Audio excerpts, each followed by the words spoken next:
Hi friends, and welcome to Graphic Novel Review. I'm Elsa, and November is nonfiction November. So I've picked out 5 different graphic novels that are all nonfiction, and we're going to go through a quick little review of each of them. So first of all, we have Bright-Eyed at Midnight, and the author Leslie took it upon herself to draw a comic book page every single day for an entire year.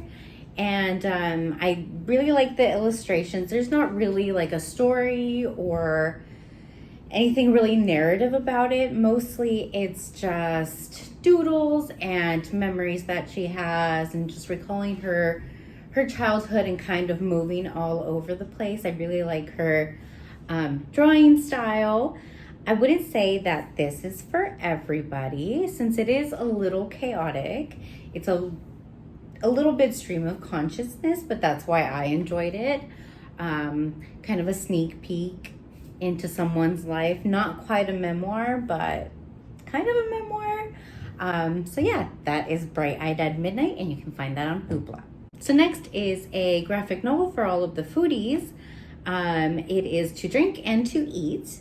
And this is a combination of kind of like a memoir, so like the author's like experiences with food, along with like tips and tricks about food and drink, how to make the perfect cup of coffee, how to boil an egg,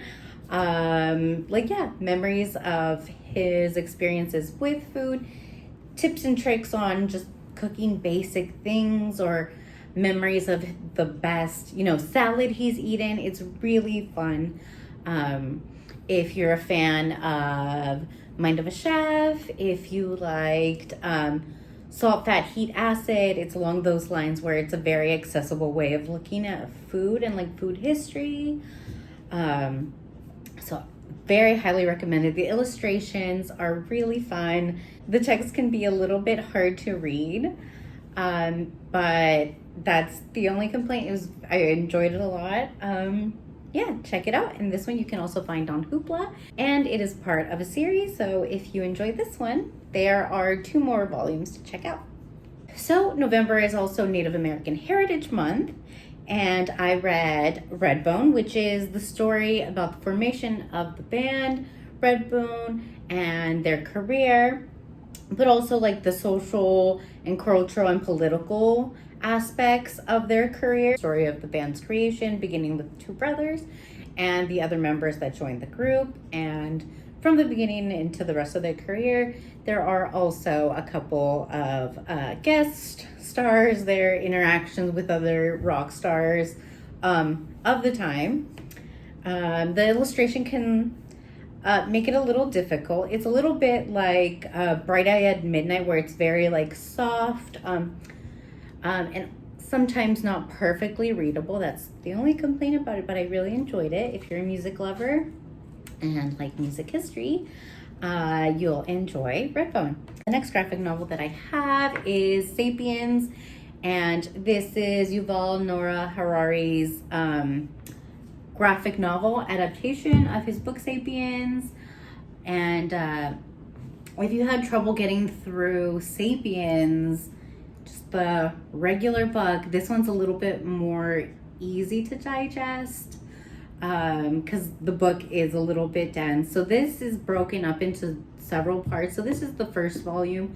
The second volume is coming out or has already come out, and this is The Birth of Humanity. And it just goes through the beginnings, like evolutionary stuff, the invention of fire. If you like sciencey stuff, you'll enjoy this one. So it's basically like Harari walking around and explaining different things, meeting with experts. But it basically follows what he's saying in that first section of Sapiens. This is much more understandable. It's a little bit more lighthearted than the book.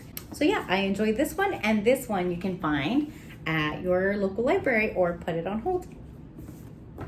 So now for my favorite graphic novel read for the month of November, and that would be Hip Hop Family Tree Volume 1. And this you can find on Hoopla. and it is volume 1. So we're starting with artists like Africa Bambaataa, Grandmaster Flash, the Sugar Hill Gang, just the very beginnings of hip hop. And this is my favorite read. I enjoy music history, and this gives a really detailed breakdown of how everything started and how certain artists are related to each other. So I really enjoyed this one. We don't get far into like the 70s. I think it stops in the early 70s. And then the rest of the hip hop history continues in the next volumes. I think there's 4 up to this point. I like the way it's illustrated. It's very like pulp graphic novel style. It's very, very fun to read. This I would suggest for teens and adults, because there are some adult situations, but it's all very interesting and essential history.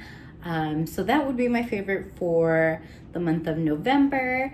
And you can find this book on Hoopla. And I do hope that you check one of these out for the month of November. Get your nonfiction on, and I will see you next time. Bye, everybody.